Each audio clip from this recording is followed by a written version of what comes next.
Pontevedra quere manter a súa aposta pola obra pública como ferramenta para incentivar a economía local. Esta mañá, o alcalde da cidade mantivo unha xuntanza con representantes da Asociación de Empresas da Construción de Pontevedra. O rexedor salientou a necesidade de apoiar o sector porque xera actividade económica, emprego e dinamiza outros sectores. Entendemos que a actividade económica da construción, por un lado, xenera emprego e riqueza e ao mesmo tempo tamén mellora sustancialmente a calidade de vida dos veciños e veciñas da cidade na medida en que, bueno, pues se fan urbanizacións de ruas ou se fan equipamentos deportivos ou se mellora o espacio público ou que se considere convite. Por lo tanto, nós creemos que dentro das posibilidades que o Concello ten de reactivar a economía, o sector da construción é un tema absolutamente fundamental. Pero os representantes do gremio, a construción en estes momentos de crise é fundamental porque fai que se movan moitos subsectores da economía local.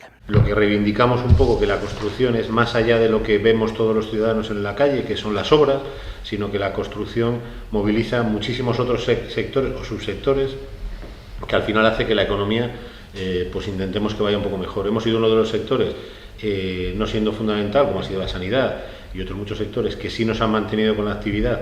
Bueno, ha sido una actividad un pouco restringida, pero hemos conseguido mantener a actividad. Na cidade de Pontevedra son máis de 2000 os traballadores do sector que colaboran a activar a economía, e preto de 200 empresas as dedicadas ao sector da construción, e nos coidamos que como sector estratégico e capaz de multiplicar en unha medida moi importante a capacidade de xerar empleo e riqueza, pois agradecemos a iniciativa do Concello de Pontevedra. Logo da reunión, o alcalde manifestou o compromiso do goberno local para axilizar os procedementos de contratación e así poder dinamizar o sector.